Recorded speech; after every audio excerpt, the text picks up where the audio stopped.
So there is a fundamental trait of being a human being that medicine just seems to be completely ignoring, and that is how you breathe. Now, stick with me, because if you've heard breath work and just assumed that it was a nice technique to help maybe take the edge off your stress, decrease your pain a little bit, I need to challenge that assumption right now because that assumption is costing people real relief, and here's how. Have you ever stopped to think about why do we actually have to breathe? The answer has to do with ATP production. So in almost every cell in your body, there are structures called mitochondria. And their job is to take fuel from the food that you eat, mix it with oxygen from the air that you breathe, and that creates ATP, which is the energy molecule used throughout your entire body. That's it. That is why we breathe. Now, your mitochondria do have a backup option where they can take the food without oxygen, but in doing so, that creates a lot less energy. Plus, it creates lactic acid, which gives you that burning and aching sensation in your muscles, like you just got done with a really big workout. And this is a common complaint for a lot of chronic pain sufferers, which goes to show that mitochondrial dysfunction is actually a hallmark of most chronic pain conditions. Now, your body can only do this, your mitochondria can only do this backup option for so long, which is why you can only go without breathing for a couple of minutes. So, this is why it matters for chronic pain specifically.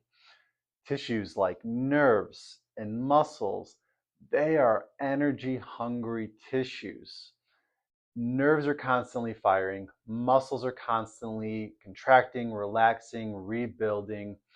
They need a lot of ATP, which means that they are sensitive to even mild shortfalls in oxygen. This is the part that gets skipped in conversations about breathing. We're not talking about sudden dramatic events like holding your breath throughout the day. We're talking about a low grade deficit that builds slowly. You don't even realize that it's happening. And this deficit doesn't just cause fatigue, it shows up as poor tissue healing, heightened nerve sensitivity, and you guessed it, pain. Think about how uncomfortable it can be to hold your breath for just 10 seconds. Now do that even longer, and that discomfort turns into full on pain. Now think about when your hands and feet fall asleep. That's because they're losing oxygen. So our instinct is to shake them out, restore that blood flow, and therefore get more oxygen to those tissues. It works really well, but you can't shake out every body part. So the body parts that you can't shake out, they respond in the only way that they know how to get your attention, which is to produce pain. But then we chase the pain as something different, when in reality it could have just been poor blood flow and tissue oxygenation all along. And it's worth noting those tender points found in fibromyalgia, when those have been biopsied, they consistently come back to show lower concentrations of oxygen. This is a topic that we're going to keep building on, so follow along. Here's something that might sound a little backwards at first. Breathing more can actually mean that your tissues are getting less oxygen, not more. And that can be contributing to your chronic pain. Here's how. When you inhale, oxygen diffuses across your lungs where it's picked up by red blood cells in your bloodstream. Inside those red blood cells are hemoglobin in orange. You might recognize that word from some of your lab tests. Inside that hemoglobin, we see heme in the purple, and then attached to the heme is iron in the blue. Iron acts like a magnet, attracting the oxygen that you just breathed in. This red blood cell then circulates throughout your body to dump off that oxygen and fuel your mitochondria, which we talked about in the last video. Here's the part that surprises most people.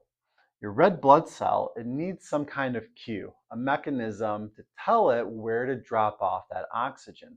Because without it, your red blood cell would just hold on to that oxygen indefinitely.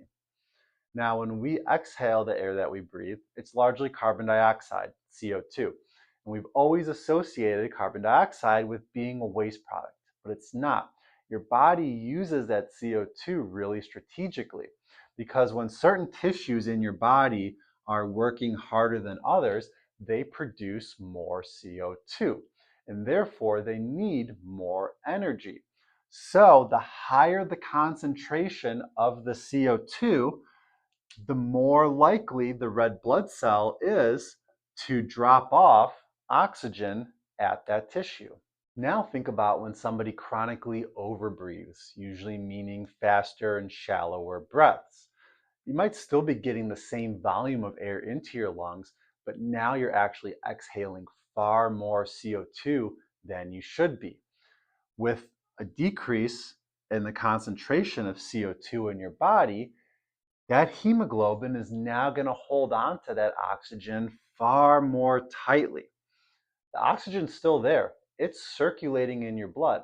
If you have that pulse ox test at the doctor, your blood oxygen concentration is still going to be normal, but the tissue is not getting the oxygen. The tissues that need it the most to repair are not getting adequate supplies of oxygen. It's the counterintuitive core of this whole topic. Breathing more does not mean you are getting more oxygen to your tissues. Now, there's a second piece to this. At a normal resting rate, your lungs actually only absorb about a quarter of the oxygen that you take in with each breath. So, slower, deeper breaths give that oxygen more time to diffuse across your lungs and get picked up by your red blood cells. So, fewer breaths can actually yield more oxygen absorption overall. There's actually a third component that's especially relevant if you're dealing with chronic pain. When we chronically overbreathe and release too much CO2, that can start to shift your blood pH level more towards an alkaline state. Your kidneys then have to respond by buffering that pH back. But the buffering process requires removing essential minerals from your body. Minerals like magnesium, potassium, and phosphorus, which are not just minor minerals, are directly involved in nerve conduction and muscle function. And when chronically depleted, they can lead to hyperexcitable nerves and muscles that are just randomly cramp and spasm. If it feels like your chronic pain and your breathing are somehow feeding each other, you're not imagining it. There's a real physiological loop happening, and once you learn it, you'll never look at breathing the same way again. First, an anatomy lesson. In order to breathe, your diaphragm, which is that muscle that separates your chest from your abdomen, contracts and depresses. That creates a negative pressure in your chest, and to balance that, air enters your lungs. When the diaphragm relaxes, it presses back up, creating a positive pressure, and the air leaves your lungs. Most adults, even without any pain conditions, only use about 10% of the full range of motion of their diaphragm. So now we add on stress and pain. Your body compensates by using the accessory muscles of breathing even more, muscles in your neck, chest, and between your ribs. Here's the connection to chronic pain. When you are in pain or your body is preparing for anticipated pain, it responds with muscular guarding, especially the abdomen, chest, shoulders, neck. That further restricts the motion of your diaphragm and unconsciously shifts your breathing higher and higher up into your chest. As we talked about in the last video, this results in faster and shorter breaths, which means less oxygen in, more CO2 out. And if you remember, that's a bad thing. Now, here's the part that makes this whole loop click into place. Your lungs are innervated by different nerve supplies in different regions. The upper lungs are more so innervated by your sympathetic fight or flight branch of your autonomic nervous system, whereas the lower lungs are innervated by your parasympathetic rest and digest branch. So as we shift breathing higher and higher up into the lungs, we're now activating your sympathetic nervous system more and more. And a few things start to happen here.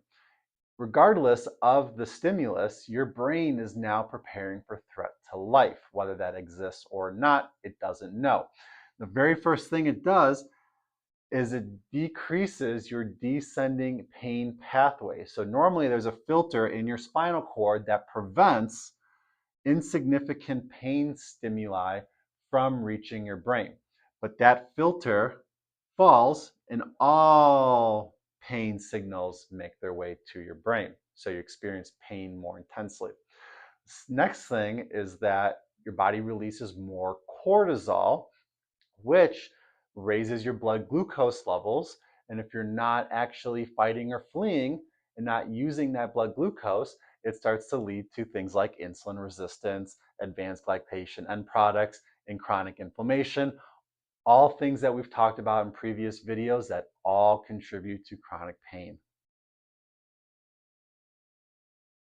So far in this chronic pain series, we have talked about the cellular energy problem behind dysfunctional breathing, the oxygen delivery problem behind dysfunctional breathing, and the self-perpetuating nervous system loop between dysfunctional breathing and chronic pain.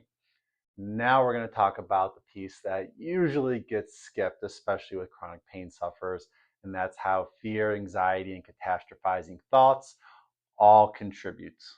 Fear, anxiety, catastrophizing thoughts about pain, they're all drivers of chronic pain in everyone. And it's not your fault either.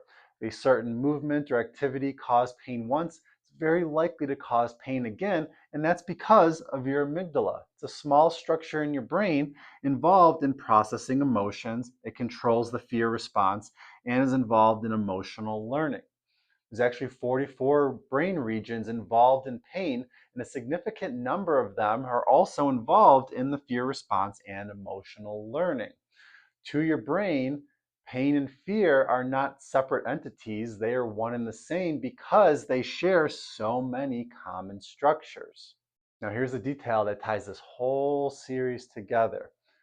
Your amygdala is also involved in aspects of breathing. So if we can train CO2 tolerance, which is getting comfortable with elevated levels of CO2 in our body, we can help make our amygdala less reactive, which can help break the cycle of pain-causing fear, which causes more pain. So now let's finally put it all into practice. Granted, there are a whole lot of different breathing techniques and exercises out there, but we got to get the basics down first. And that is breathing in through your nose and out through your nose. About 5.5 seconds in, 5.5 seconds out appears to be the perfect breath. So set your timers and try to get as close to that as possible. And also make it smooth.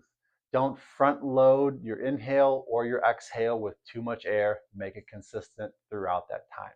Now, breathing in and out of your nose really matters here because your nose is the primary orifice of breathing. Your mouth is just a backup system. When we breathe through our nose, that helps warm and moisten the air, which helps with oxygen absorption. But your nose is also lined with erectile tissue. So when stimulated, it releases nitric oxide, which is a vasodilator. It helps open up your blood vessels so we can get more blood and therefore oxygen to the tissues that really need it. Now we need to bring your attention to your diaphragm. And this is where Googling or YouTubing diaphragmatic breathing exercises will probably be more beneficial than what I can say here. But to test, just put a hand on your chest, another on your abdomen. With each inhale and exhale, feel how much each hand is moving.